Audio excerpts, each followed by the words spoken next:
y'all. So I did it. I did a thing. I watched the Jeffrey Dahmer series. Now, before I go into anything, I would like to state that yes, there are parts of that series that is disturbing. It's Jeffrey Dahmer's. We know who he is. We know what he did. Of course, there's going to be parts that are disturbing. However, there is no serial killer anything that has ever paid so much attention to the victim. I'm talking, spoiler here, an entire episode that had parts that was just mute, completely mute. No sound, no word, no pin dropping, nothing. It was mute because a victim of Jeffrey Dahmer's was deaf. This show focused on the victim so much so that I know their names, I know their backstories, I know their families. I know that somebody wanted to go and be a professional model. Like, I know these things because of the show. And I would have never known these things had I not watched the show. Like, I know there was people, or at least a person, that actually fought to protect the victim.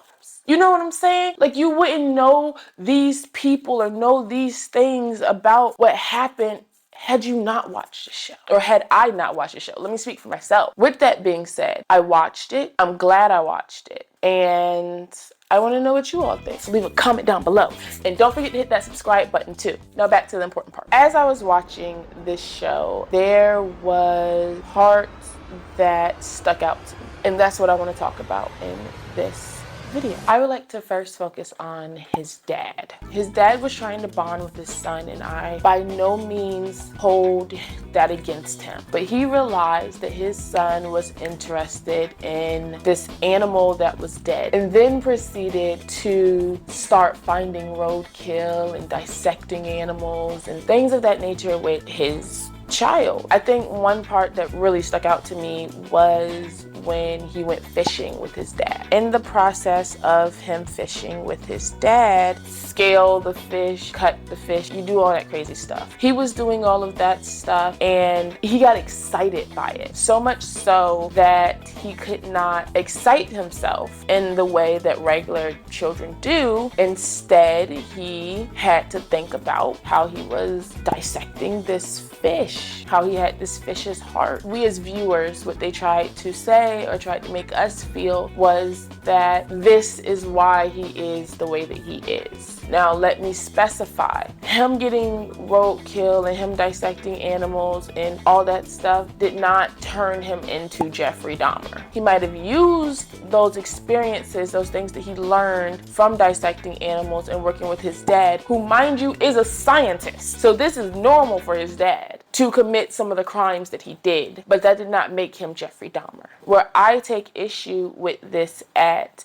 is how we as a society still teach our children that it's okay to eat the dismembered bodies of animals, but the same does not go for, oh, you're dissecting animals. So even in schools, when we are dissecting animals, but yet we look at this situation with Jeffrey Dahmer and we think, oh, that's what made him Jeffrey Dahmer. But even more so, we don't stop to think how wrong it is for us as a society to continue to eat animals, to continue to eat on the flesh of these animals. Now, Jeffrey Dahmer said something, and I'm gonna quote verbatim. I wrote it down. He said, and I quote, "I think I always had that sense it was wrong. I don't think anybody can kill somebody and think that it's right." Now, we might not be slitting the throats of the chicken or putting a bolt gun to the cow's head, but we are just as much responsible for their death. We literally vote with our dollars, and I say that all the time. We vote with our dollar. So every time that you are paying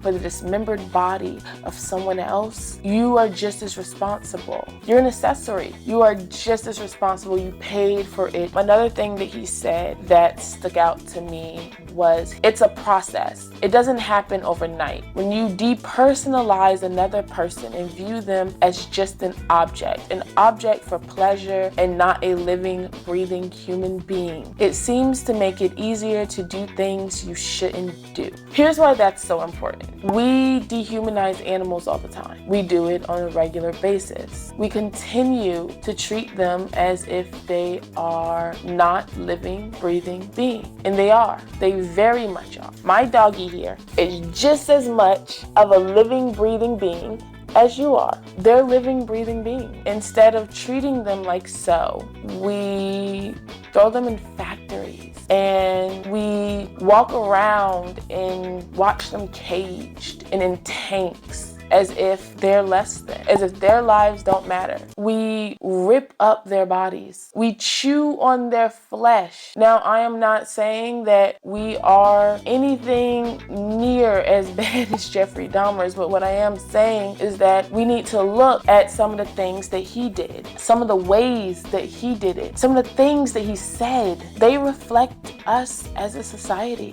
I mean, think about it. How many purses, belt, jacket, book bags, even pants that you have that are made out of someone else's skin? Tell me that that doesn't sound wrong. Tell me that doesn't sound like we need to do better as a society. I do hope we do decide one day to do better as a society. Veganism is one of the fastest growing movements in our country right now, and that makes me happy. You can't find anything else that you want in a vegan version. I'm talking leather book bags, leather shoes, leather jackets. I'm talking crab cake. Honest Pastures is my go-to. Chicken, beef.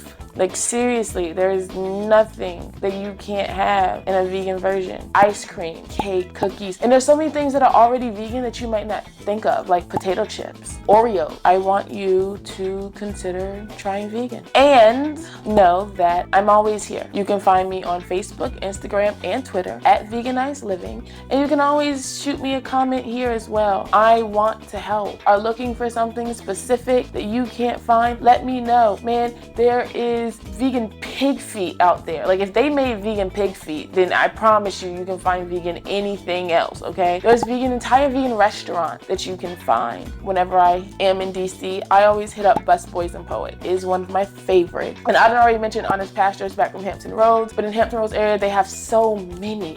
There's Jaconi's, Bumbling Bee. If you're here in Jacksonville, there's so many here. Sushi Co. Entirely separate vegan menu. It's a Japanese restaurant and they're so good. Favorite restaurant. Another one that's not fully vegan but's here in Jacksonville. So Sunray Cinema is a movie theater that has so many different vegan options, right? I'm talking so many, everything that you can think of. Chicken nuggets, hot dogs, nachos, pizza, and everything else that you can think of. Oh my goodness, so good. But the Pizza Cave is a restaurant that opened up attached, or it's like 2 doors or so down from Sunray, but it has the exact same menu as Sunray Cinema, so you don't have to go to the movies just to eat anymore, because I was so doing that and I didn't know that they had Pizza Cave. So now that I know they have Pizza Cave, I go to Pizza Cave when I only want to eat, but sometimes I still want to see a movie, so I still go to Sunray. But my point is that there are so many amazing vegan options out there, and if you don't live near vegan restaurants, that's okay too, because there's still so many things that you can do. I mean, Burger King has vegan options. Cooking at home